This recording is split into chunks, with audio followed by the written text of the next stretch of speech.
রাজ্যে কিন্তু রাজা, উজির, নাজির, কোট্টল, ফেদা অনেক কর্মচারী থাকে। তে গণকে রাজারে পরামর্শ দিছেন যে আপনার উজির সাহেবকে অত বছর যাবৎ আপনি এত টাকা বেতন দিচ্ছেন, কীরকম সে অভিজ্ঞ জানিওয়ালা তারে একটু জিজ্ঞাসাবাদ করেন না। তখন এই কথা গণকের কথা শুনিয়া রাজায় অর্ডার করলেন যে উজির সাহেবকে ডেকে নিয়ে আসো।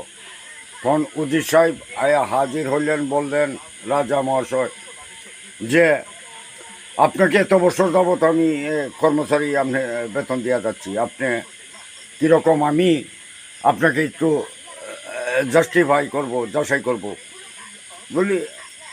রাজামশাই করেন মহারাজ, আপনি কি যাচাই করেন বলতে পারেন যে আমি ইশারায় কথা জিগামো, ইশারায় কথার জবাব দিতে না পারলে জন বাচ্চা সহ করতাম। তখন এই কথা শুনে বুঝি এই যে ইশারায় কথা জিগাবে, কিসের কথা জবাবদিহি করবেন, তখন তো উজিরের মাথা নষ্ট।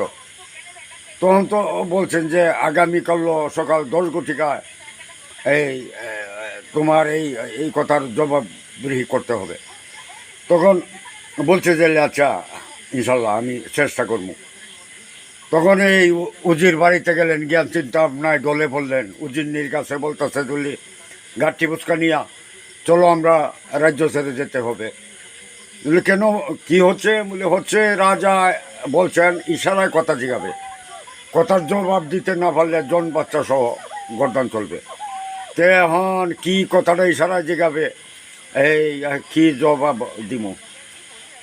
তখন শূন্য উজিরের কামলায় বলতেছে যদি আপনাকে বলেন যে বলি আমার এই কথার জবাব এই আমার কামলায় দিবে, আমার উজির সাহেবের জবাব দিতে হবে না, আমার কামলায় জবাব দিই। তো এই কথা শুনে উজিরিকে ডঙ্কায় বাড়ি দিলেন যে ইনশাল্লাহ আগামীকাল সকাল 10 ঘটিকায় এই জিজ্ঞাসাবাদ শুরু হবে। তখন এই সকাল 10 ঘটিকা হইবার আগেই সম্পূর্ণ কাজ রেডি করলেন।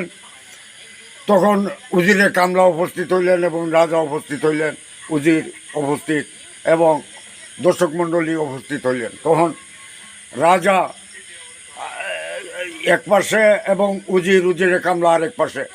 তখন রাজা জিগায় যে ইশারায় কথা, কোনো মুখে কোনো চাউন হবে না, ইশারায় কথা। তখন উজিরের কামলা রাজায় যখন ওয়ান পিস একটি আঙ্গুল শো করেন, উজিরের কামলা 2টি আঙ্গুল শো করেন। তখন রাজা পুনরায় করলেন কি আঙ্গুল শো করলেন। তখন উজিরের কামলায় এই ওকে দিলেন, কয় right right right right all right. তখন কিভাবে রাইট হইল ওই আপনারা পরবর্তী ইয়াতে পর্বে দেখবেন। এবং এই সাইরানি বাদশাহী লাভবান করলেন উজিরে।